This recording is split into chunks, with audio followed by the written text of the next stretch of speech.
Hey, it's Brian and Joel with the Midnight Mechanic. This is the $500 challenge. This is our 4th episode, and hopefully we're going to get this thing going tonight.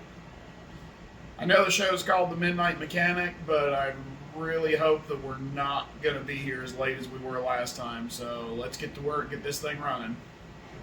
So what we're doing here now is I'm mostly watching him do some wiring work.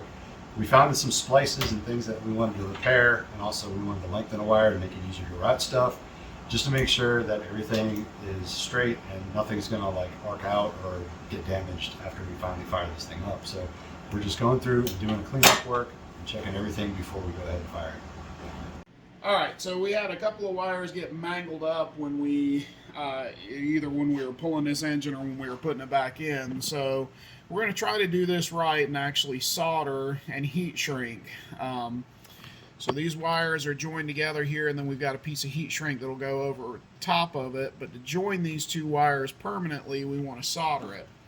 Common mistake I see people make with soldering is you want the solder to actually flow into the wire, not just glob up and sit on top of the wire. To do that, you got to get a lot of heat in the wire and then let the solder flow into it.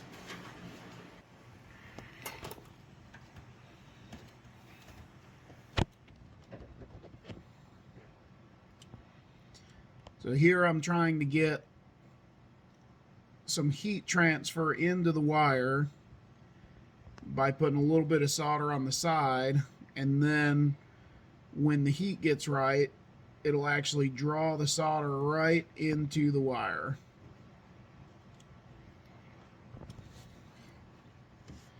And now you have a permanently joined wire.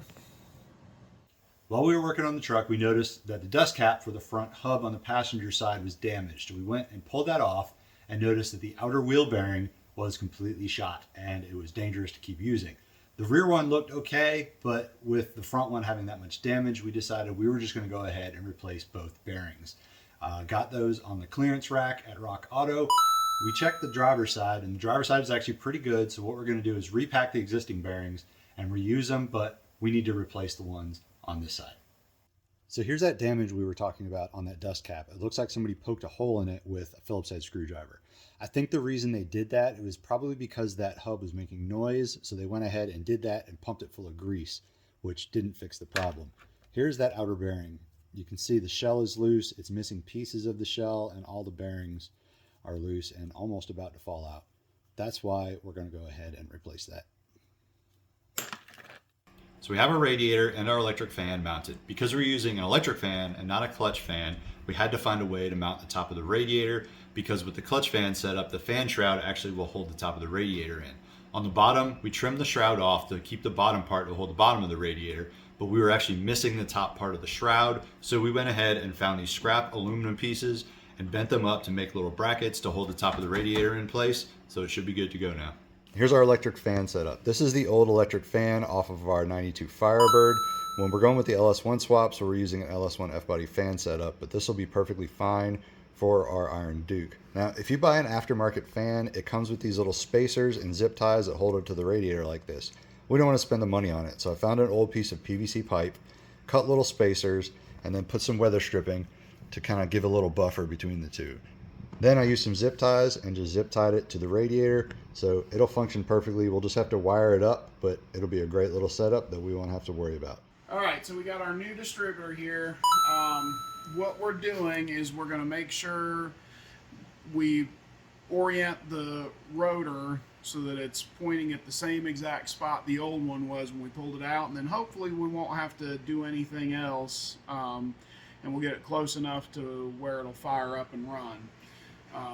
So the old one was right here pointing to the corner of this ignition module, so we're going to line it back up and stab it in. All right, so we have everything hooked up right now. It's got power to it, and we're going to go ahead and see if it turns over.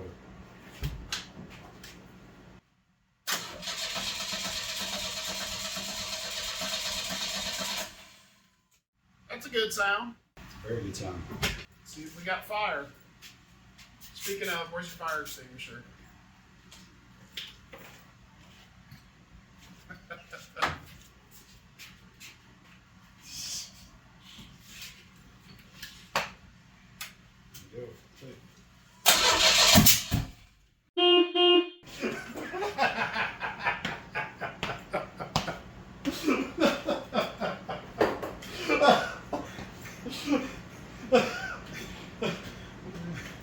timing's off. Might be a little bit.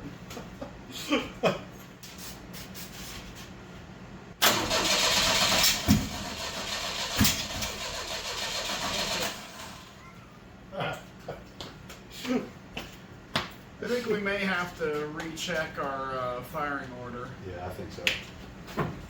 What we're going to do now is, since our firing order is obviously off, is we're going to try and find top dead center, which is on the compression stroke where you can feel all the air pushing out, and we want the piston to go all the way to the top, so we know that's where we're going to set the distributor to fire.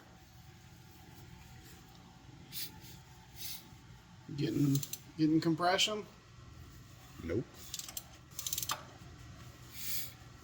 There it is.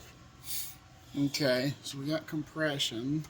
All right, so you can see down here is the timing marker, way down on the bottom there.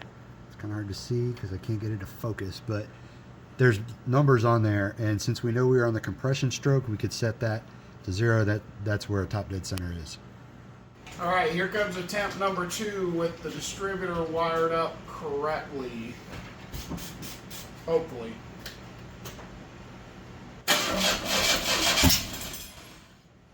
You tried. Turn the distributor a little bit. Which way? I don't know. Not much, just a little bit. All right. Woo! Yeah! It runs. It runs. Woo! All right, so there we go. We got it running. It runs really good. We're going to try to time it just a little bit to get it running a little bit better, but it runs really good right now. I don't think we have any money left to spend on it, but we just have little bits and pieces here and there, but I think it's doing pretty good. Yeah, tune in and follow along as we tally up the final budget and take this thing out for a real test drive soon. Yep. And I think we have enough left in the budget for a little surprise. So follow our shorts. We'll probably have some little teasers here and there, and then we'll follow up with this thing done, taking it for a test drive, and our final reveal. Check us out on our Instagram and Facebook at The Midnight Mech, on TikTok at The Midnight Mechanic. We'll see you guys next time.